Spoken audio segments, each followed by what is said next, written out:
Kurier des Fürsten! Kurier des Fürsten! Kurier des Fürsten!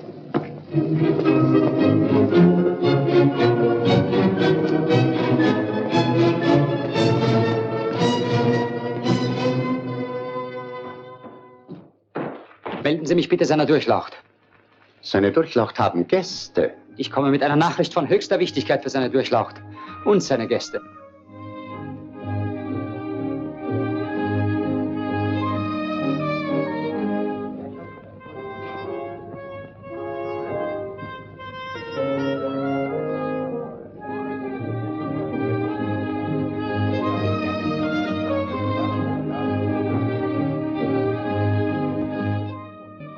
Ist es soweit? Jawohl, Durchlaucht. Da haben Sie einen scharfen Ritt gehabt, Baron. Ziemlich. Sie sorgen für den Baron. Wenn Sie nicht zu müde sind, die jungen Damen werden sich freuen, einen so vorzüglichen Tänzer plötzlich erscheinen zu sehen. Denken Durchlaucht im Ernst daran, das Fest fortzusetzen? Ich würde mich schämen, es nicht zu tun. Unsere Vorkehrungen sind längst getroffen. Ich hoffe, Sie noch zu sehen, Baron. Und besten Dank einstweilen.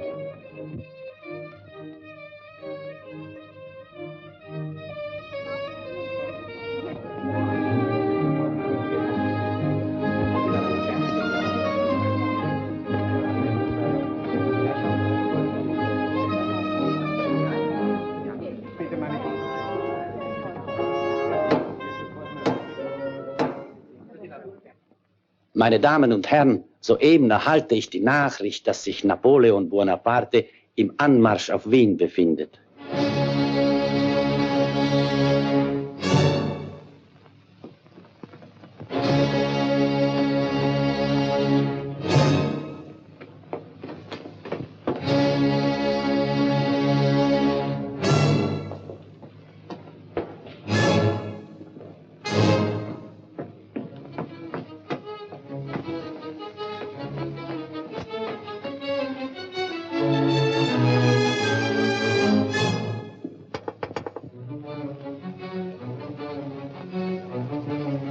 Napoleon kommt.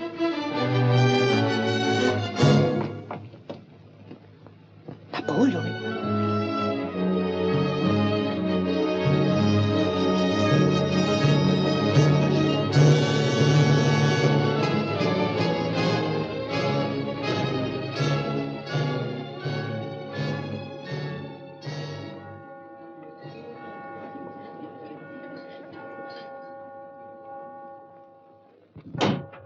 Bist du schon draußen?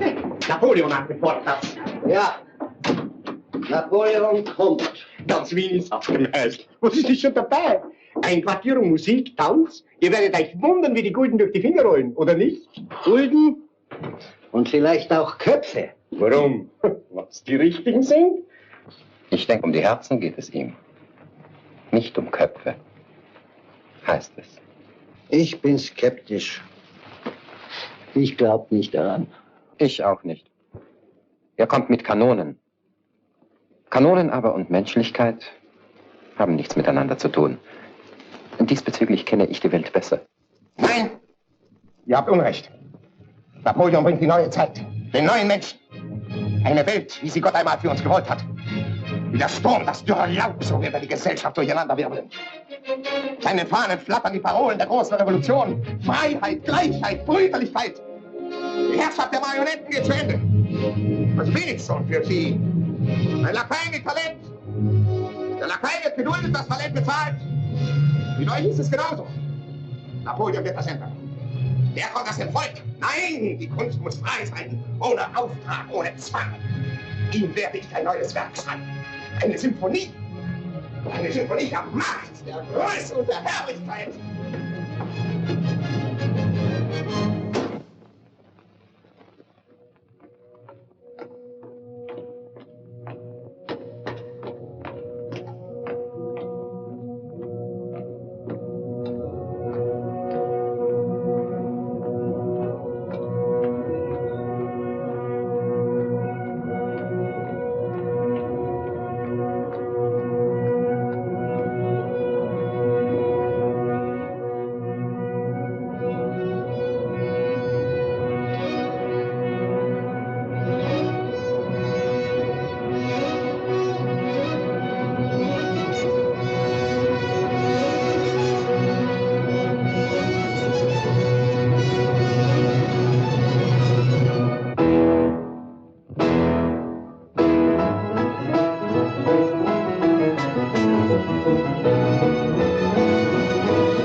schade. Fürchte sehr, mein Lieber. Wir werden Ihr Bild nicht mehr beenden können. Wir wissen nicht, was uns die Zukunft bringt. Man weiß die Malerei in Frankreich sehr zu schätzen. Ich sehe Soldaten hier im Haus. Den ganzen Garten voller Wagen und Pferde. Sie würden dann als Maler nicht geduldet sein. Aber Comtesse Therese, wer wird sich solche Gedanken machen? Ach,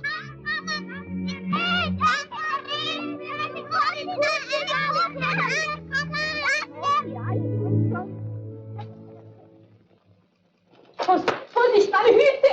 Gott soll ich euch noch sagen, ihr sollt aufpassen. Au! Das ist schon ein Malheur. Und Therese! Liebste. Endlich bin ich in Wien. Ich hatte unsere Landluft schon so satt. Was gibt's Neues? Du, wir sind durchgefahren. Es war eine wunderschöne Mondnacht. Ich bin gar nicht müde. Ich überhaupt nicht. Du wirst dich sicher vor dem Frühstück noch restaurieren wollen. Hm? Ach, du weißt ja gar nicht, wie froh ich bin, bei euch zu sein. Du hast dir zwar keinen sehr glücklichen Augenblick ausgesucht, aber komm. Du musst mir viel erzählen. Dass ihr mir vorsichtig seid.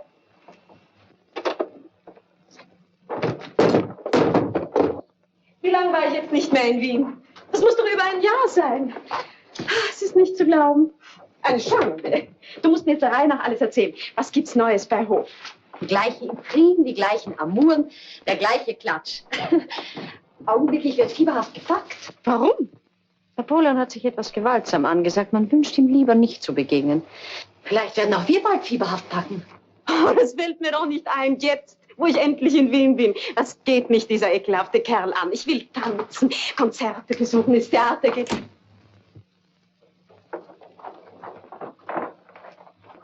Gibt's neue Opern von Salieri? Eine ganze Menge. Du hast sie natürlich alle gesehen. Nicht eine einzige. Nein? Ach, ich verstehe. Keine Zeit für Musik. Wer ist der Glückliche? Du irrst. Ich beschäftige mich sogar sehr viel mit Musik. Nur für Salieri habe ich nichts mehr übrig. Gibt's denn sonst noch eine? Beethoven. Ich nehme täglich beim Klavierunterricht. Hast du noch nie etwas von ihm gehört? Oh ja, er soll ein schrecklicher Mensch sein mit unmöglichen Manieren. Der wunderbarste Mensch, den ich kenne. Seine Musik ist unbeschreiblich. Die Stunden, die ich mit ihm beisammen bin, bedeuten mir mehr als alles andere. Du? Da würde ich mich an deiner Stelle sofort in ihn verlieben. Trotz seiner unmöglichen Manieren? Die würde ich ihm schon abgewöhnen. Dazu wirst du gleich heute Abend Gelegenheit haben. Er gibt ein Konzert bei Lichnowsky. Ich werde dich mit ihm bekannt machen.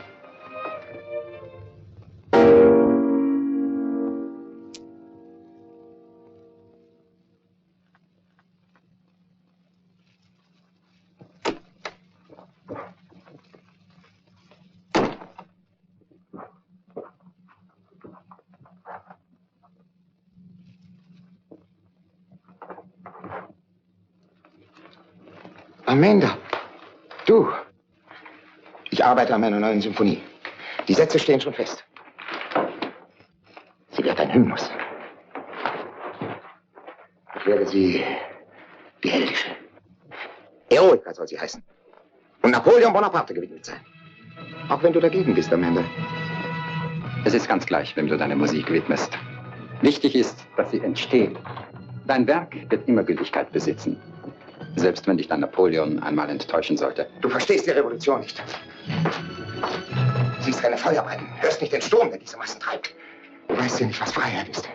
Gleichheit, Brüderlichkeit, das große Händereichen. Der Menschheit Sehnsucht wird erfüllt. Durch einen Menschen? Durch Bonaparte? Es hat noch keinen gegeben, den ein rascher Aufstieg nicht verblendet hätte. Sie sind noch nicht fertig. Es ist ja höchste Zeit. Der Lichnowsky wartet. Lichnowsky? Wieso Lichnowsky? Ja, Herr von Beethoven, der Fürst Lichnowsky hat Gäste eingeladen, die wegen Ihnen gekommen sind. Meinetwegen braucht niemand zu kommen. Ich lasse mich entschuldigen. Ich bin verhindert. Meine Arbeit ist mir wichtiger. Ich habe jetzt keine Zeit. Ja, Herr von Beethoven, Sie bringen mich in eine schreckliche Situation. Das kann ich nicht ändern. Empfehlen Sie mich dem Fürsten und seinen Gästen.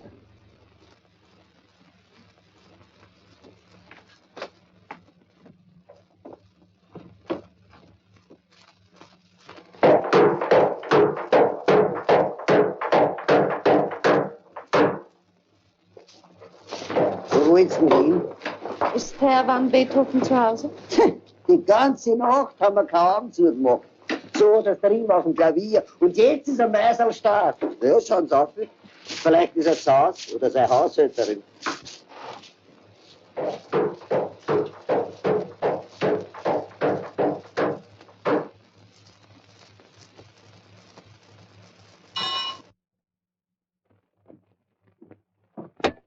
Sie wünschen? Herrn Ludwig van Beethoven. Sagen Sie ihm bitte, es ist sehr wichtig. Comtesse Brunswick möchte ihn sprechen. Er schlaft noch. Er hat sich erst in der Früh niedergelegt. Ich weiß wirklich nicht, wann er aufstehen wird. Was ist denn? Comtesse Therese? Sie hier? Wollte sehen, was mit Ihnen ist. Nachdem Sie uns gestern Abend vergeblich warten ließen. Gestern Abend? Bei Lichnowsky. Ach ja, richtig. Ihr Rock, Herr Beethoven. Entschuldigen Sie. Wollen Sie nicht weiterkommen?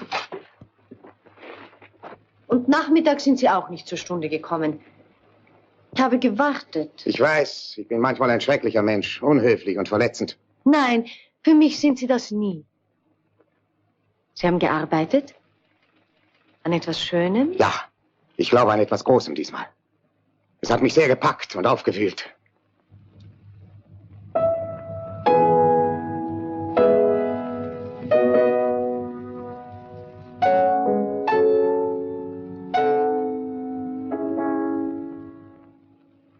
Therese, Sie sind doch meine Freundin. Lesen Sie. Eroica. Eine heldische Symphonie in S-Dur gewidmet Napoleon Bonaparte. Hätte ich das nicht tun sollen? Wir werden immer nur Ihre Musik hören, auch wenn sie Bonaparte gewidmet ist. Beethoven, wir fahren nach Ungarn. Ich bin eigentlich gekommen, Sie im Namen meiner Familie einzuladen. Kommen Sie doch. Nach Ungarn? Weshalb? Deshalb. Napoleons wegen? Ja. Alle Ihre Freunde verlassen Wien. Der Gedanke, Sie hier zurücklassen zu müssen, ist mir schrecklich. Vielleicht werden wir uns lange Zeit oder nie mehr wiedersehen. Na, das glauben Sie doch nicht im Ernst. Ich werde Sie wie bisher. Wie bisher. Als meine beste, fleißigste und liebste Schülerin. Kommen Sie mit uns. Bitte. Ich muss das alles hier erleben. Ich kann nicht. Es wird mir neue Anregungen geben. Sie dürfen nicht traurig sein, Therese. Ich werde Ihnen täglich berichten, was hier in Wien passiert.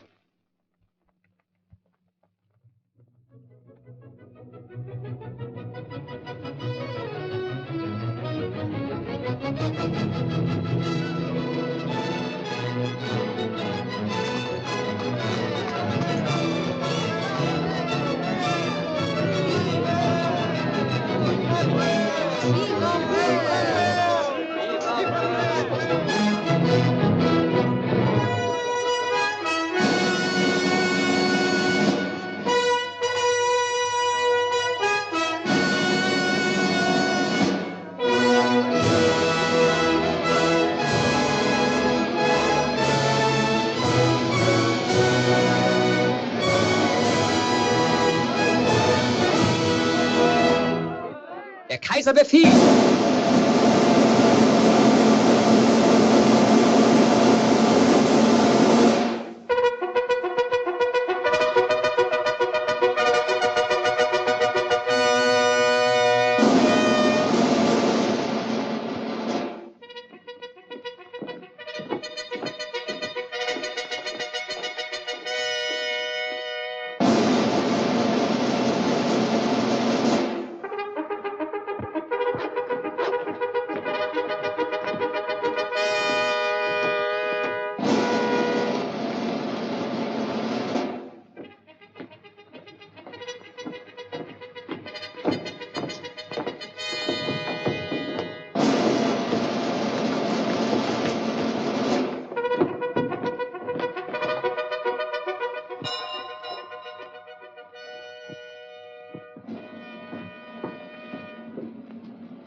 Sie wünschen, meine Herren? Bitte uns sehr, Frau Beethoven zu führen.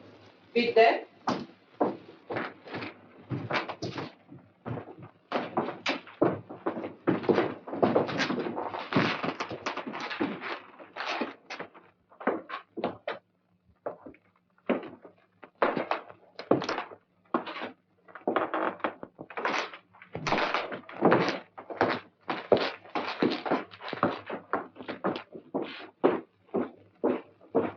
Wir haben die hohe Ehre, Herrn van Beethoven gegenüberzustehen.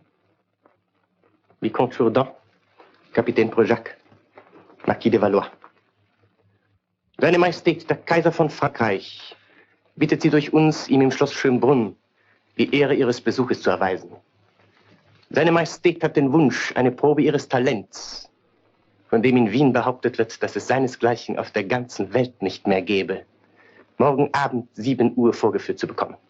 Als Kleidung ist Frack und Kniehose in schwarzer Seide vorgesehen, schwarze Schuhe aus Lackleder mit silbernen Spangen. Falls Sie diesbezüglich Schwierigkeiten haben sollten, so werden wir dem ersten Schneider der Stadt sofort den Auftrag erteilen, das Erforderliche bis morgen Abend anzufertigen. Seine Majestät, der Kaiser, liebt den Glanz. Mhm, das lässt sich hören. Wann wird der Schneider genehm sein? Vielleicht um 8 Uhr früh? Um 8:30, wenn es sich einrichten lässt. 8:30. Um 6 Uhr abends fährt die Karosse vor. Monsieur?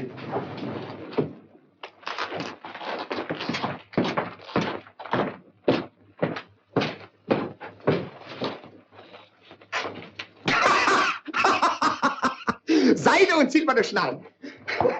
Kannst du dir vorstellen, wie ich mit Lackschuhen und silbernen Schnallen vor Napoleon spielen soll? Und um Punkt 7 Uhr? Eine Art Wundertier, das man beim ersten Schneider der Stadt wie einen Affen ausstaffiert hat? Morgen früh kommt der Schneider und am Abend wirst du vor Napoleon zu spielen haben. Das ist gar kein Spaß. Oh, für mich schon. Ein Riesenspaß sogar. Hast du gehört? Der Kaiser liebt den Glanz. Sterne, Knöpfe, silberne Spangen. Er befiehlt, er ordnet an, er verbietet. Ist das der Mensch, dem ich eine Symphonie geschrieben habe? Eine Symphonie der Freiheit, Gleichheit, Brüderlichkeit? Dieser Emporkömmling, der sich selbst zum Kaiser gemacht hat? Es hat noch keinen gegeben, den ein rascher Aufstieg nicht verblendet hätte. Das waren doch deine Worte, Amanda.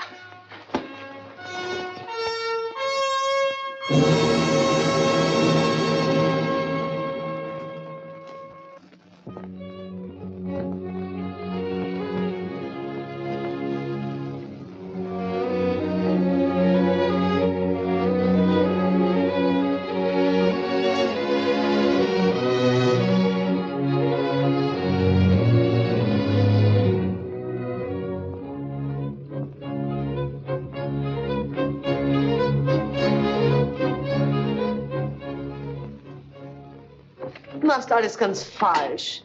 So schief. Mehr nach links. So? Noch mehr. Ja, so. Du bist ja von einem Eifer, Therese. Nun, wie geht es Herrn van Beethoven, Doktor? Ausgezeichnet. Erstaunlich übrigens, wie schnell er die Erkältung überwunden hat.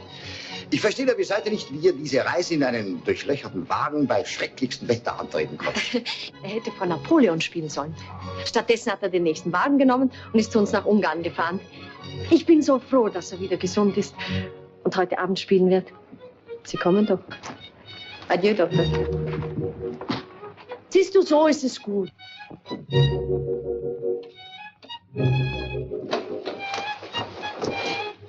Ach, sie hat mich beinahe erschreckt. Oh, Sie sind Herr van Beethoven, nicht wahr?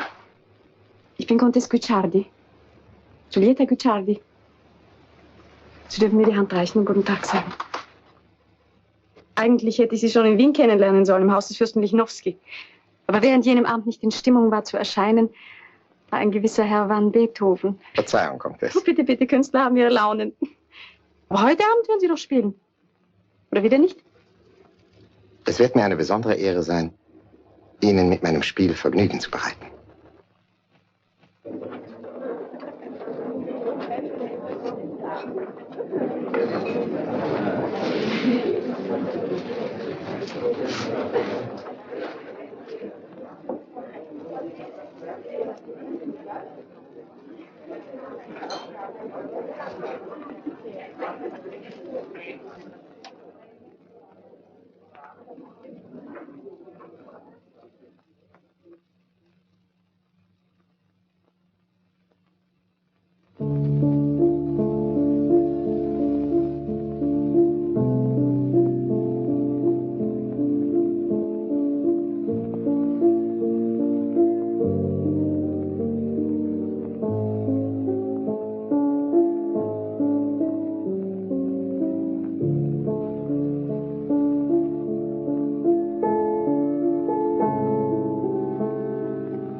Ich habe nie gewusst, dass Musik so stark sein kann.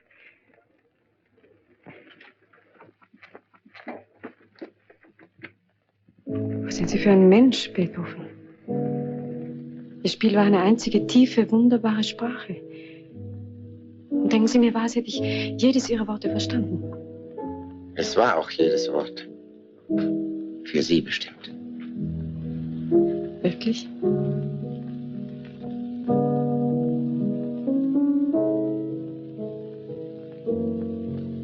Therese spielt eine Sonate von Ihnen.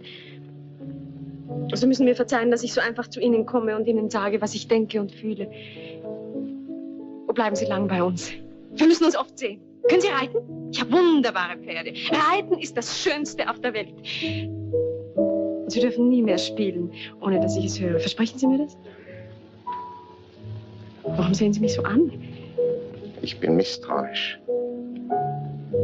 Ich weiß nicht, ob es gut für mich war, hierher zu kommen. Herrlich ist das. Wir werden musizieren, Sie werden mir Stunden geben, ich werde immer Ihre Musik hören. Wie schön, dass Sie da sind. Ich suche Beethoven. Ich möchte ihn einigen Herren vorstellen. Ist auf der Terrasse. Natürlich ist Gott in dieser Kunst. Aber nicht wie in einem Haus mit Türmen, Glocken und Altären. Nein, wie in der freien Natur draußen. Im Sturm, im Gewitter, unter einem weiten Himmel. Verstehen Sie mich recht, Hochwürden. In dieser Beziehung bin ich eine Art Heide geblieben.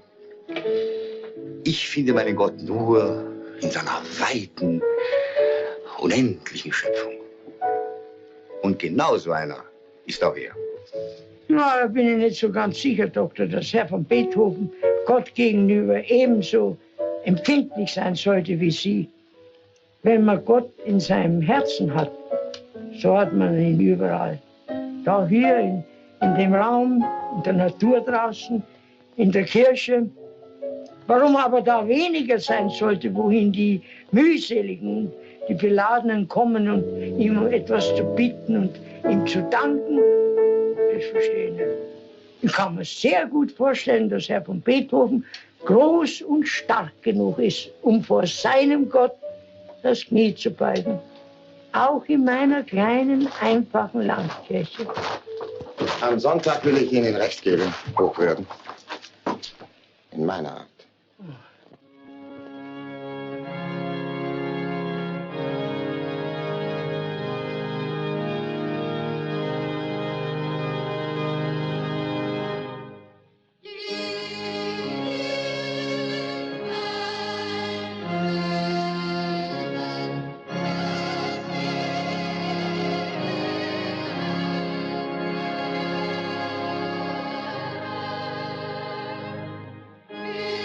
Shall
Hier habt ihr Herrn Beethoven. Sie waren ja aus der Kirche plötzlich wie verschwunden. Wir haben Sie überall gesucht. Steigen Sie ein. Die Damen werden Ihnen Platz machen. Danke. Aber ich gehe lieber zu Fuß. Warten Sie bitte. Ich komme mit Ihnen. Willst du nicht auch noch ein paar Schritte gehen, Giulietta? Nein. Na, Janik.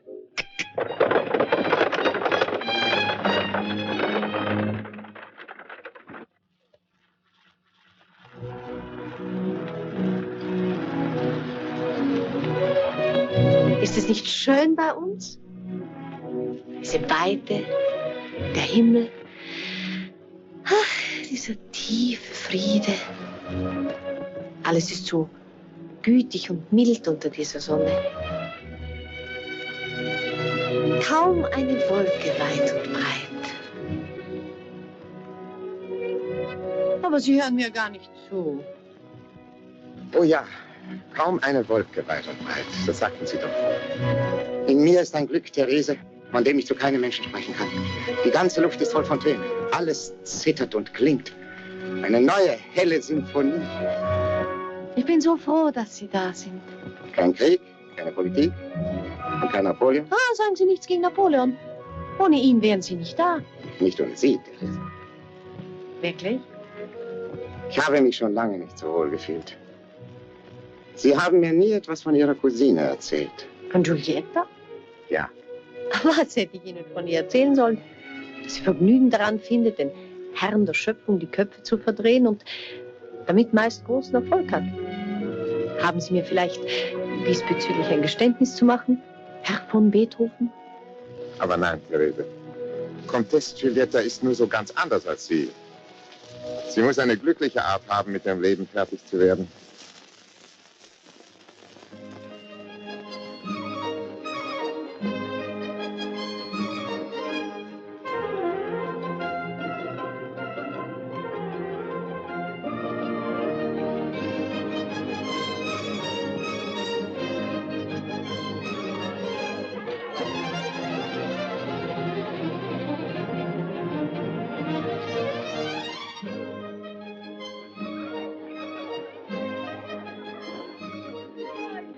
Halten Sie an!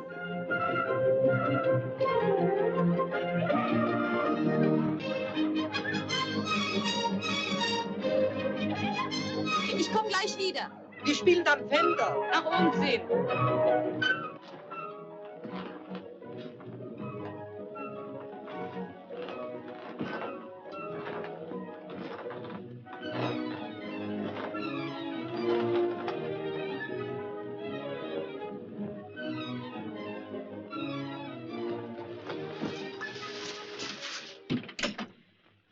Mir ist so vorgekommen, als wären Sie am Fenster gestanden und hätten uns beobachtet. Ich habe Sie beobachtet, Comtesse Giulietta. Wir waren übermütig und ausgelassen. Jung, verspielt. Ich habe Sie von ganzem Herzen bewundert. Sie sind ein erstaunlich schlechter Beobachter. Ich habe mich gelangweilt und bin froh, dass ich hier bin. Bei Ihnen. Ich möchte nicht, dass Sie allein sind. Ich weiß nicht, ob das klug ist. Es ist schon sehr bemerkt worden, dass wir in den letzten Tagen viel und allein beisammen waren. Und?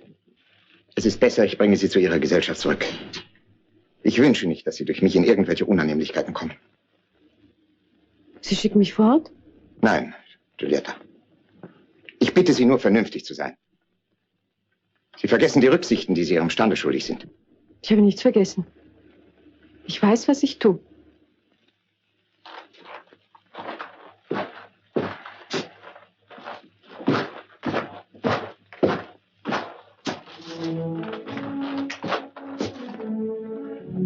Ich habe lange über uns nachgedacht. Ich scheue mich nicht einzugestehen, dass Sie auf mich einen tiefen und unauslöschlichen Eindruck gemacht haben. Ja? Es ist Ihnen gelungen, auch mir den Kopf zu verdrehen. Deshalb bin ich zu einem Entschluss gekommen. Ich reise morgen früh ab. Es ist der einzige Ausweg. Ich sehe keinen anderen. Es ist gegen meine Natur, mit Gefühlen zu spielen. Deshalb ist es besser, ich gehe ehe es zu spät ist. Wenigstens für mich. Morgen früh? Gut. Ich gehe mit. Unsinn. Sie wissen nicht, was Sie reden. Entschuldigen Sie. Spielen und Kopf verdrehen. Wie können Sie das glauben, Beethoven? Ich weiß, was Sie mir bedeuten und fühle, was ich Ihnen bin. Warum wehren wir uns dagegen? Es hat ja doch keinen Sinn. Wohin soll das führen? Ich will es Ihnen sagen.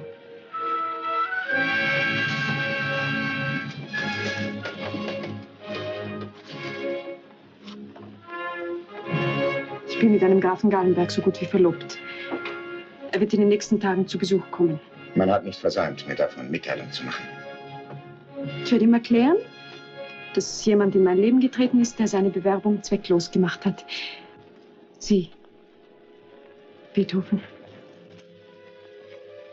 Sie sind wahnsinnig, Giulietta. Sie leben in einer Welt, die überhaupt nicht existiert.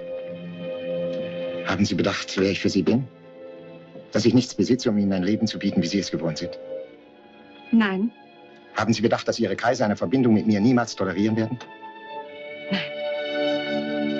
Was denn, haben Sie bedacht? Giulietta. Nichts. Ich denke nicht. Ich liebe Sie.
Ich habe Angst. Mich quälen Zweifel. Ich weiß nicht, ob es mir überhaupt gegeben ist, einen Menschen glücklich zu machen. Ich weiß es nicht. Nein. Es ist Ihnen nicht gegeben, Beethoven. Therese. Ich habe Sie spielen gehört. Es tut mir leid, Sie gestört zu haben. Verzeihen Sie. Bleiben Sie, Therese, bitte. Warum soll es mir nicht gegeben sein, einen Menschen glücklich zu machen? Wie 1000 anderen. Für ihn zu sorgen, für ihn alles zu sein, solange man lebt. Einen Menschen, den man liebt. Warum soll das mir nicht gegeben sein? Warum? Sie sprechen von Giulietta. Ja. Ich liebe sie. Ich werde Giulietta zu meiner Frau machen. Tag und Nacht werde ich für sie arbeiten. Nur für sie. Ich werde ihr geben, was das Leben zu geben vermag. Jeder Ton meiner Musik soll fortan ihr gehören. Meine Liebe wird sie unsterblich machen. Warum soll mir das nicht gegeben sein? Gott hat Sie wie keinen vor Ihnen. Und vielleicht auch keinen nach Ihnen dazu auserwählt, um durch Ihre Kunst zu uns allen zu sprechen. Er hat Sie zum Künder seiner wunderbaren Welt gemacht. Wer dürfte es wagen, sich mit irdischen Wünschen in ihr Leben einzudrängen, ohne dafür mit Unglück und Enttäuschung gestraft zu werden? Sie fühlen es selbst, Beethoven, dass es ihnen nicht gegeben ist, einen Menschen glücklich zu machen. Deshalb zweifeln sie. Deshalb haben sie Angst.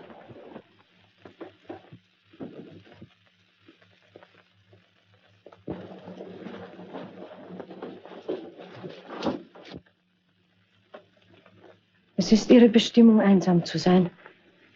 Wer sie liebt, muss wissen, dass es für diese Liebe eine Erfüllung nicht gibt. Auch Giulietta wird das eines Tages erkennen.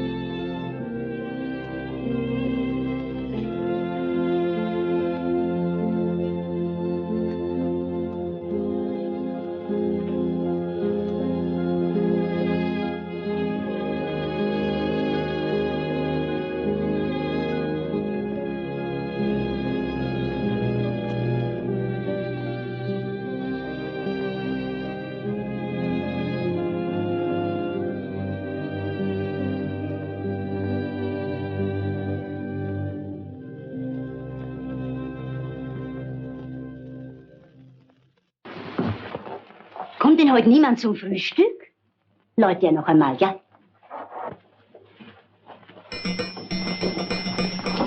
Guten Morgen. Na also, dass endlich jemand erscheint. Wieso nur 4 Gedecke? Tatsächlich. Das ist mir noch gar nicht aufgefallen. Wie kommt denn das? Seine Durchlaucht hat nur 4 Gedecke angeordnet. Ja, aber wir sind doch 5. Leider nein, wir sind nur 4.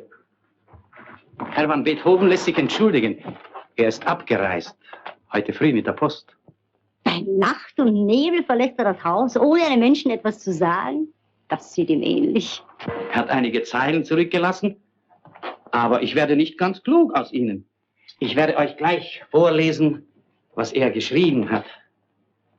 Ein Ereignis von tiefer Bedeutung zwingt mich, die wohltuende Gastfreundschaft eurer Durchlaucht plötzlich und ohne Abschied aufzugeben.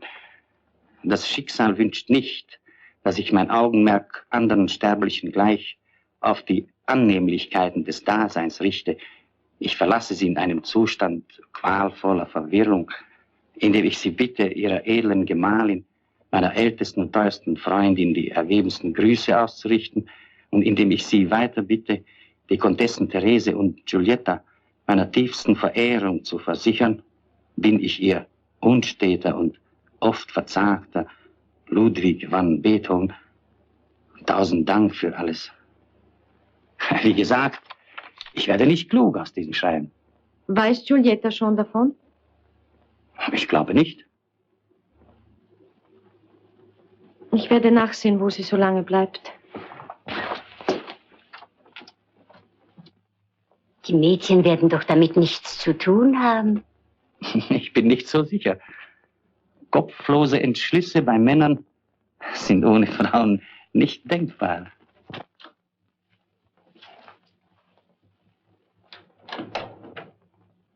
Therese!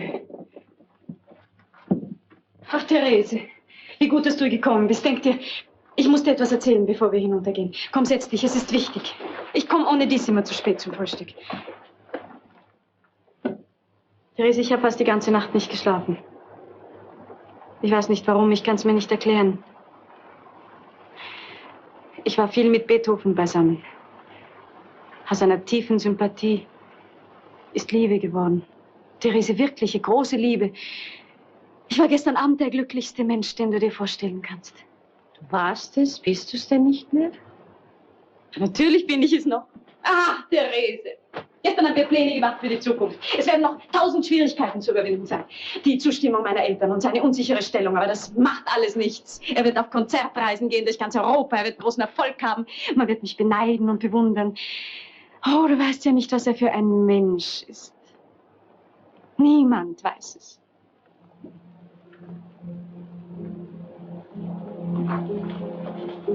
Heute Nacht. Ich liege hier wach und denke an alles, an ihn und an meine Eltern. Da war mir auf einmal so, als hörte ich ihn spielen. Ganz leise und fern. Es war eine süße, schwermütige Melodie. Ich kann es nicht beschreiben. Es erfasste mich eine solche Sehnsucht nach ihm, nach seiner Nähe, nach dem Leben. Ich weiß nicht, was es war. Ich weiß nur, dass mir plötzlich die Tränen in die Augen kamen. Giulietta. Gegen Morgen musste ich dann eingeschlafen sein. In meinem ganzen Leben habe ich mich noch nie so gefürchtet wie heute Nacht.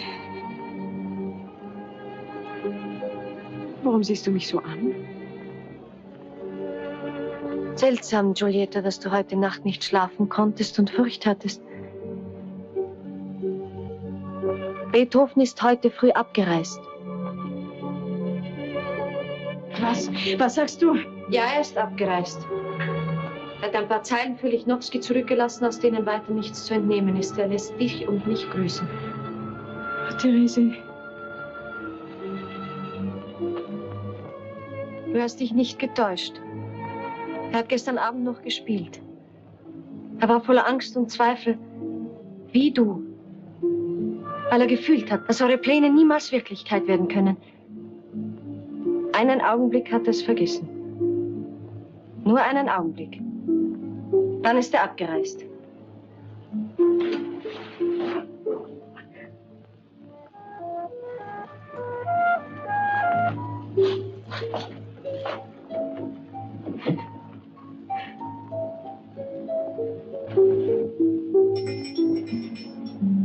Ich werde sagen, dass du nicht hinunterkommst. Ich bin gleich wieder bei dir.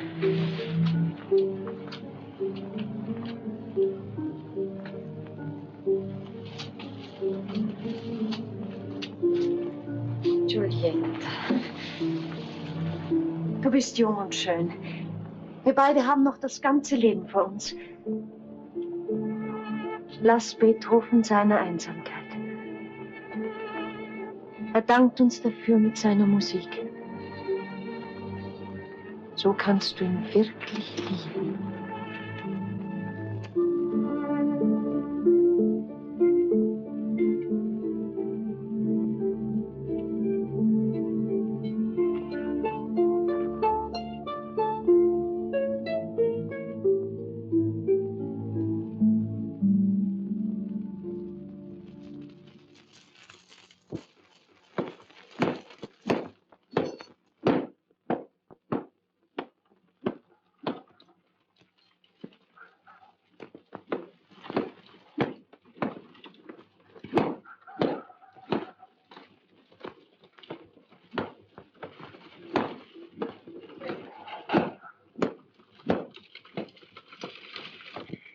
Sie sind klug, Madame. Sie haben begriffen, dass nichts auf der Welt so leicht ist, als ein paar hundert Gulden zu verdienen, wenn man mit Herrn von Beethoven verwandt ist. Sobald Sie die Sache mit Ihrem Herrn Sohn durchgesprochen haben, erwarte ich Sie gleich bei mir. Und nicht vergessen, es handelt sich um ein vertrauliches Geschäft, von dem kein Mensch irgendetwas erfahren darf. Vorläufig, tief vergraben, 375. Ich erwarte Sie so bald als möglich. Madame?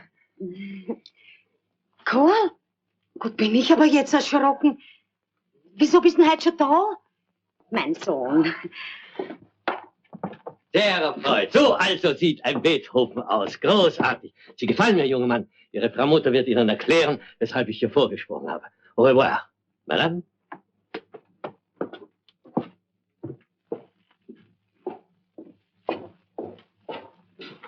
Unser Glück ist gemacht, Karl. Unser Glück. Was hat er denn wollen? Der Herr. Na komm, setz dich. Also hör zu, wir können Geld verdienen, spielend. Ein paar hundert Gulden wie nix. Wieso? Na, setz dich. Der Herr ist ein Verleger. Er möchte haben, dass wir ihm Stücke verschaffen von deinem Onkel, sonst nix. Und dafür gibt er uns einen Haufen Geld. Doch schau her, 100 Gulden. Nur damit wir sehen, dass er es ehrlich meint. Aber was soll das heißen, Stücke verschaffen vom Onkel? Das geht doch nicht, der hat doch alles hier beim Haslinger verlegt. Aber nein, er hat gemeint, ob der Onkel dir vielleicht etwas geben könnte. Nur so kleine Stücke fürs Pianoforte. Du bist doch so gut mit ihm. Na, dir kann er doch nichts abschlagen. Aber wie stellst du dir das vor? Alles, was der Onkel komponiert, muss er doch zuerst dem Haslinger anbieten. Oder wenigstens mit ihm vereinbaren, dass er es nach Deutschland schickt. Ich weiß nicht, wofür du die 100 Gulden da bekommen hast. Aber er hat doch nicht solche Stücke gemeint. Nur ganz kleine, die der Onkel wegwirft, um die sich kein Mensch kümmert. Na, du hast doch immer gesagt, dass bei ihm die Noten nur so herumliegen. Na und? Na ja, wenn sie herumliegen und sich kein Mensch kümmert, da kannst du doch leicht ein paar Noten nehmen. Das gehört doch eher mal alles dir. Wir bekommen Geld dafür, 100 Gulden und noch viel mehr. Begreifst du nicht, was das für ein Glück ist? Du hast da einen Zettel unterschrieben. Ich hab's ganz genau gesehen für die 100 Gulden. Du nimmst das Geld und tragst es dem Kerl zurück. Bringst den Schein hierher, augenblicklich. Bist du wahnsinnig? Nein. Aber noch nicht so schlecht, dass ich meinen Onkel bestellen gehe. Was sagst du? Ich schick dich stehlen? Eine Mutter, ihr Kind? Du gehst und gibst das Geld zurück. Ich gehe nicht zum Onkel. Das muss jetzt überhaupt alles ganz anders werden. Dass du es nur weißt. Ich werde ihm sagen, oder noch besser ihm schreiben, dass ich von ihm keine Unterstützung mehr annehme. So, und wovon wollen wir leben? Das werden wir schon sehen, es wird sich schon etwas finden. Ich werde mir etwas verdienen. Verdienen? Wenn man nichts gelernt hat, da kann man nichts verdienen. Aber wer ist dran schuld? Der Onkel. Studieren hat er ihn lassen. Studieren. Ha. Wer bei ihm alle, die Beethoven heißen, Genies sein sollen. Hoch hinaus. Ganz hoch. Aber ich war immer dagegen. Auf mich hat man ja nicht gehört, nicht deine Mutter. Sogar zum Gericht ist er gegangen, der Herr Onkel. Du sollst das Geld zurücktragen. Von mir aus? Gut. Trage ich sie mal zurück. Die 100 Gulden. Aber das sage ich dir, meinetwegen mach, was du willst. Geh zu deinem Onkel oder ins Kaffeehaus oder wohin du willst. Aber wenn ich kein Geld habe, dann gehe ich auf die Straßen, mache einen Skandal, dass man in ganz Wien weiß, dass die Schwägerin vom Herrn von Beethoven nicht zum Fressen hat. Adieu! Untersteh dich und schreib deinem Onkel. Er ist ein Vormund und hat zu zahlen. Ich gehe sonst zum Gericht. Was?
Was wollten Sie?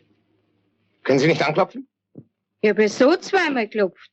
Aber Sie sind ja in letzter Zeit so abwesend, dass Sie nicht einmal bemerken, wann ich neben Ihnen das Zimmer zusammenräume. Dann arbeite ich eben.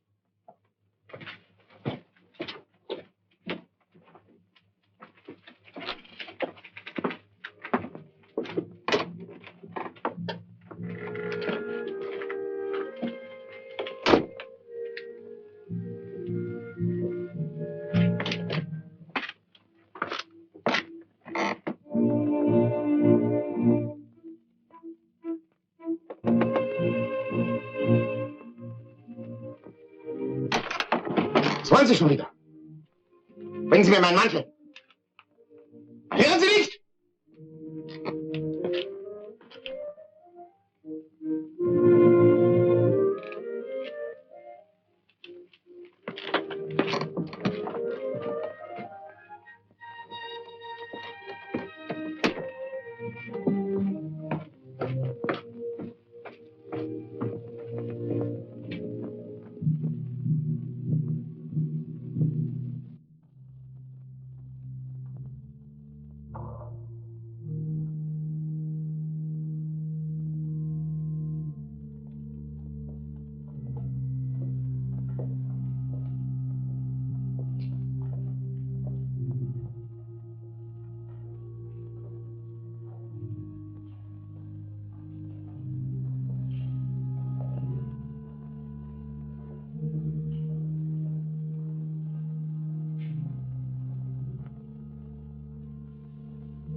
Ludwig! Ludwig, ungetreuer, mich so lange ohne Lebenszeichen zu lassen. Wie siehst du denn aus? Fehlt dir etwas? Du musst langsam sprechen, Amanda. Wenn ich dich verstehen soll. Was heißt das? Ludwig, was hast du denn? Mein Leben ist sinnlos geworden. Es ist aus. Wenn Gott mich zu etwas Großem bestimmt hat, wie du immer behauptet hast, dann darf er mich nicht so zu Boden werfen. Sagen wir zuerst, was geschehen ist. Ich muss dir etwas anvertrauen, was bisher noch kein Mensch weiß. Mein Gehör wird von Tag zu Tag schlechter. Wenn das so weitergeht, höre ich bald überhaupt nichts mehr. Ich habe Mühe, den Gesprächen zu folgen. Das ist schon lange so. Wenn ich mich zurückerinnere, dann hat es immer Momente gegeben, in denen ich nicht wusste, was um mich vorging. Ich hielt das für Zerstreutheit. Heute weiß ich, dass es schon damals mein Ohr war. Ein Musiker, den sein Gehör im Stich lässt.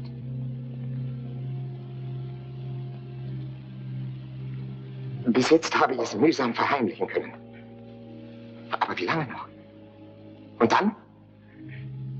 Man wird mich bedauern, bemitleiden. Entsetzlich. Ich ertrage diesen Zustand nicht länger. Warst du schon bei einem Arzt? Ich weiß nicht, wie das weitergehen soll. Sag du mir doch, was ich tun soll. Amanda.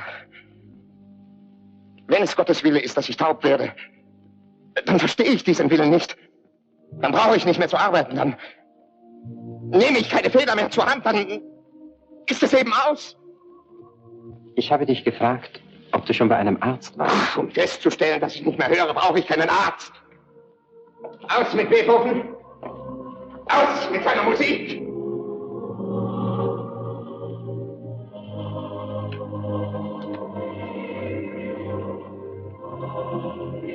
Höre, Ludwig.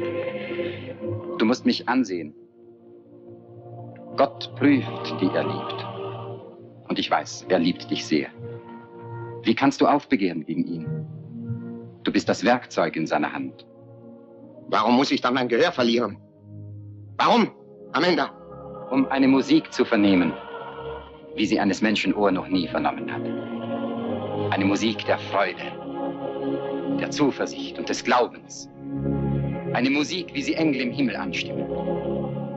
Ludwig, Freund, Gott ist mit dir. Immer und ewig. In deiner größten Not wirst du ihn ganz verstehen lernen. Nein, Amanda. Gott hat mich verlassen. Wenn es Gott überhaupt gibt.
10 Uhr und noch immer im Bett. So fängt man wahrscheinlich an, sein Brot zu verdienen. Aber was ist denn für Wetter draußen? Andere Leute arbeiten schon seit 4 Stunden, aber du nur faulenzen. Das sind deine Vorsätze. Ja, leider hast du recht. Die Vorsätze sind gut am Abend, bevor ich einschlafe. Aber in der Früh schaut dann immer alles ganz anders aus. Aber das ist ja bei den meisten Menschen so. Da schaut die Welt gut aus, wenn es so wäre. Und wenn man wirklich einmal etwas verdienen könnte, dann verlangst du, dass man es zurücktragt. Guten Morgen. Jesus, der Onkel. Guten Morgen, Herr Schwager. Wo ist Karl? Karl? Ja, der ist... Im Bett? Ist er krank? Du bist krank, Karl? Und niemand sagt mir etwas davon. Ich bin sein Vormund und habe ein Recht zu wissen, was mit ihm geschieht. Immer diese Heimlichkeiten hinter meinem Rücken. Ist ein Arzt hier gewesen? Na, faul ist er nicht krank. Aufstehen kann er nicht in der Früh, sonst fehlt ihm nichts. Was hat er gesagt? Hat er ein Rezept hinterlassen? Ja, aber es war doch noch gar kein Arzt hier. Was ist das für ein Arzt, der keine Rezepte schreibt? Dieser Kerl taugt nicht. Ich werde euch heute noch einen anderen schicken. Du hast Fieber, Karl. Wie können Sie ihn so liegen lassen, Sie herzlose Person? Haben Sie schweißtreibenden Tee im Haus? Na sicher nicht bei dieser Wirtschaft. Da gehen Sie. Holen Sie welchen. Da gehen Sie. Ich warte, bis Sie zurückkommen. Da gehen Sie schon. Jetzt kann er's wieder.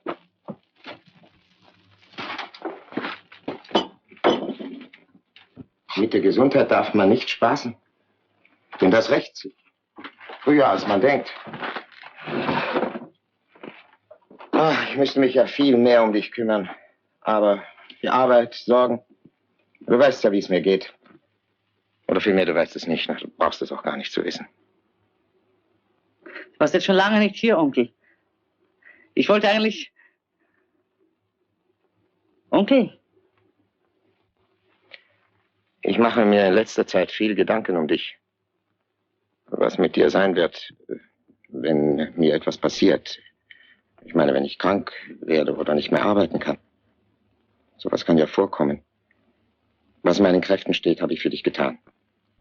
Für ein paar Jahre ist gesorgt und dann wirst du ja selber so weit sein, dass du meine Hilfe nicht mehr brauchst. Ich meine immer, für den Fall, dass mir etwas zustößt, ich nicht mehr arbeiten kann. Man muss an alles denken, weißt du. Aber was soll dir denn zustoßen, Onkel? Was sagst du? Dass dir nichts zustoßen wird, sage ich. Zerstreut bist du hörst nicht, was man dir sagt.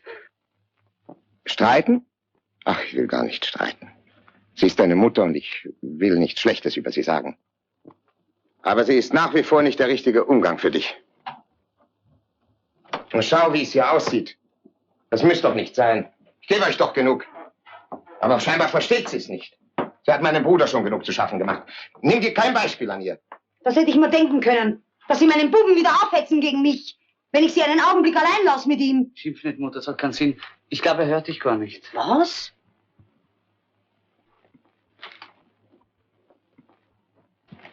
Sie haben den Tee gebracht. Geben Sie ihm davon, damit er tüchtig schwitzt. Adieu, Karl. Adieu. Ich schicke einen Arzt.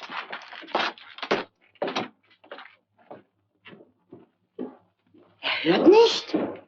Na, sei so gut.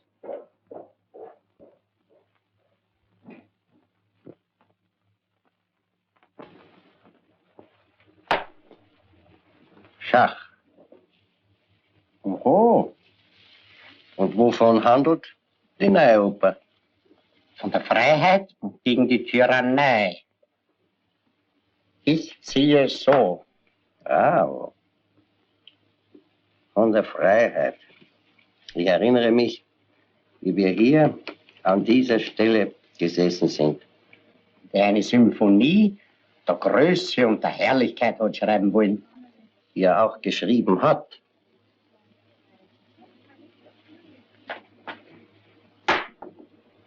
Schach. Schach? Ich bewundere Beethoven. Ich war gegen Leute seines Schlages immer sehr misstrauisch. Dass ein Mensch so stark sein kann, seinen eigenen Weg zu gehen, hätte ich nie geglaubt. Er ist daran, sein Gehör zu verlieren. Was sagen Sie?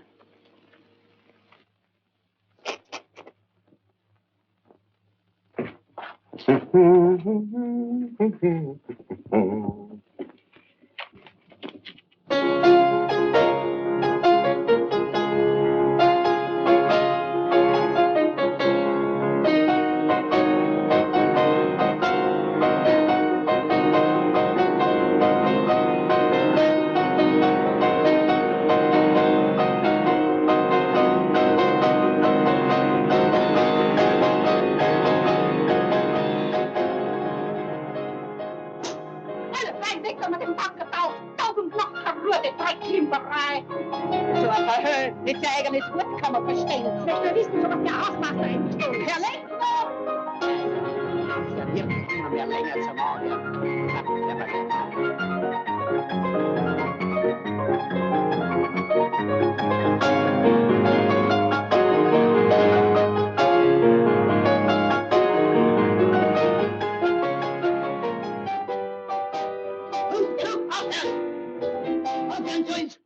Was will er? Und die Drescherei kann den Kamin steuern.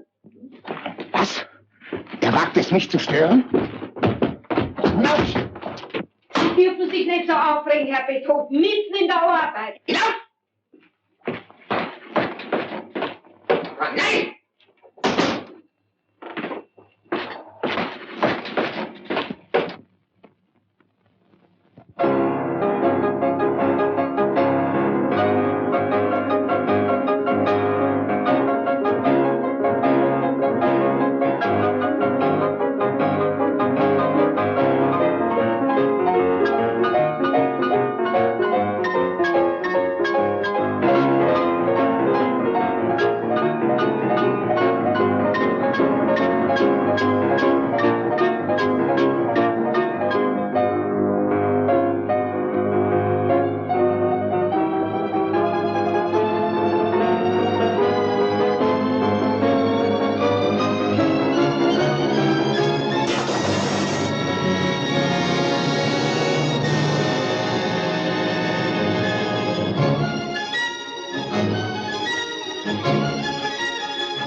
Zwei, drei, vier.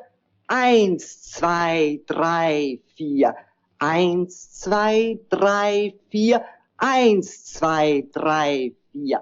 1, 2, 3. Das hat mir noch nicht gefallen. Viel lockerer und präziser, präziser, nicht so krampfhaft. Ich darf es Ihnen einmal zeigen. Sehen Sie, so. Leichter und lockerer. Die Handhaltung ist so. Ganz locker. Die Texte sind schlecht, immer die alte Leier. Man muss sich Besseres einfallen lassen, das geht zurück. Durchlaucht. Guten Tag, mein Lieber. Durchlaucht kommen gewiss in Angelegenheit Fidelio. Ich will nächste Woche mit den Proben beginnen. Hat sich Herr von Beethoven zu meinem Vorschlag geäußert? Er hat ihn abgelehnt. Eine weitere Umarbeitung der Partitur kommt nicht in Betracht. Damit trifft mich für einen abermaligen Misserfolg des Werkes, die ich Durchlaucht hiermit voraussage, keine Schuld.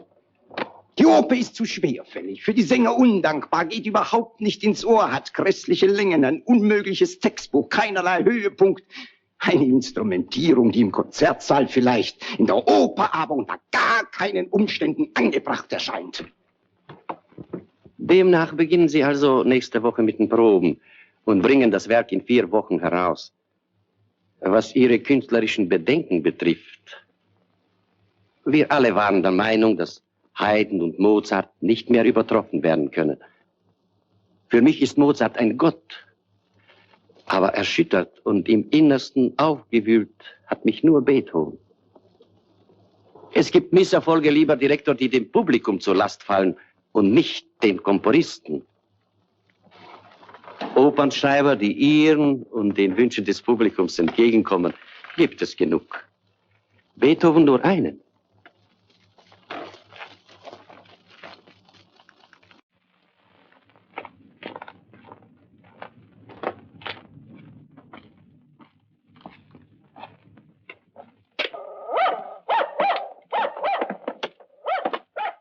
Karl, du?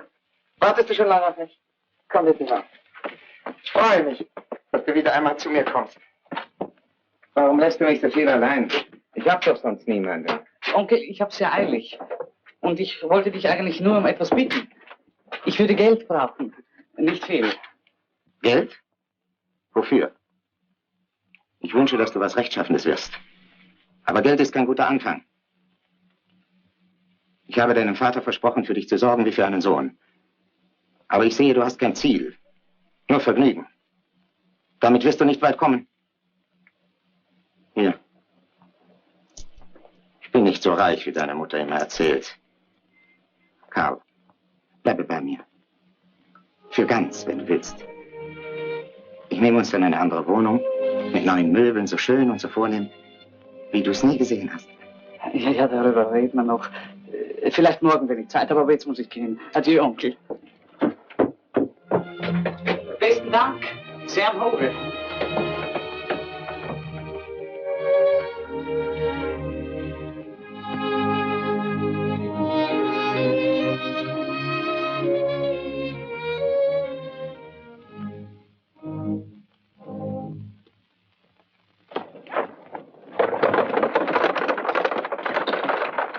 Weißt du, was ist?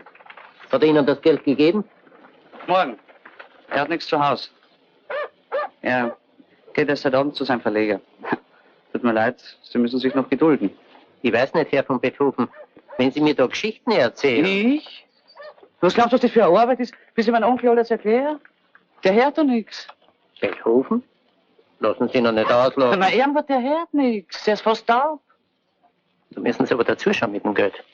Ein Musiker, der nichts hört, für den können Sie bald betteln gehen, Herr von Beethoven. Was?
Er wird seine Schöpfungen selbst nie mehr hören.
Der Wahnsinn befallen?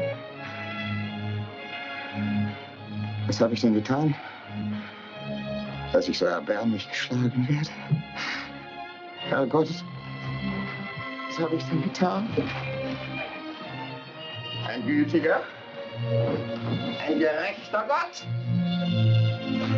Warum? Soll ich nie mehr hören dürfen?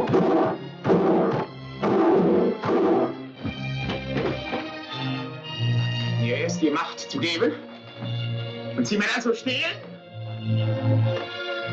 Bin ich dir denn zu groß geworden? Was deinem Thron zu nahe kommt, musst du eifersüchtiger Gott, zerbrechen?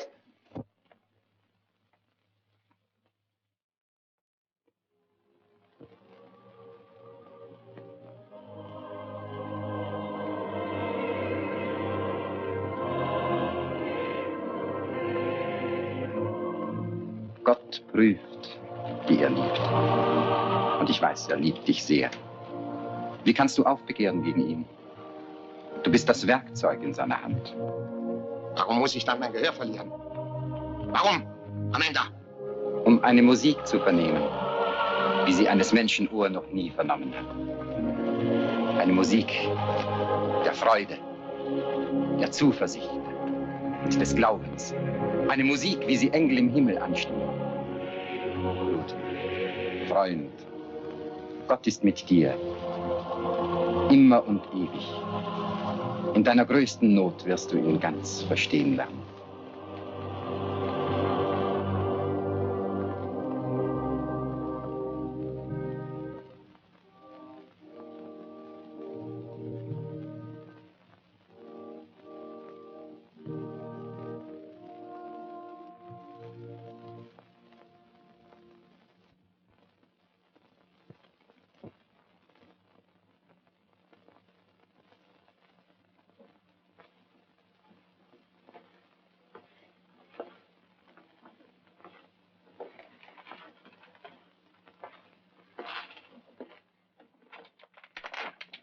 Therese.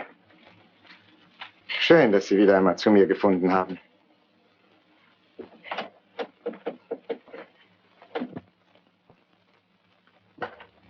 Ach, Sie wissen? Sie sollen nicht weinen, Therese. Sicher sind Sie gekommen, um mich zu trösten. Und jetzt ist es gerade umgekehrt. Es ist meine Bestimmung, einsam zu sein. So hat mir einmal vor vielen Jahren ein guter Engel vorausgesagt. Erinnern Sie sich, Therese? Auf eine sonderbare Art hat sich diese Weissagung erfüllt. Ich habe mich damit abgefunden. Ich habe mit dem Schicksal gestritten und gehadert. Der Streit ist zu Ende. Ich habe mich mit der Stille in meinen Ohren ausgesöhnt. Der Lärm der Welt ist für mich ohne Bedeutung geworden. Ich höre ihn nicht mehr.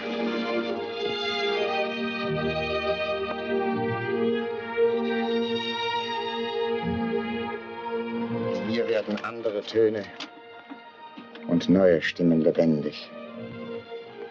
Es ist alles seltsam und wunderbar. Vielleicht ist der Preis, den Gott von mir für das verlangt, was er mich nun hören lässt, gar nicht so hoch. Ich weiß es nicht. Er lässt mit sich nicht feilschen und handeln. Er gibt und nimmt. Wenn Sie, Therese, nun in die Welt hinauskommen, dann sagen Sie allen, die mich bemitleiden, Beethoven hört.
Jeder andere wäre an diesem Schicksal zerbrochen.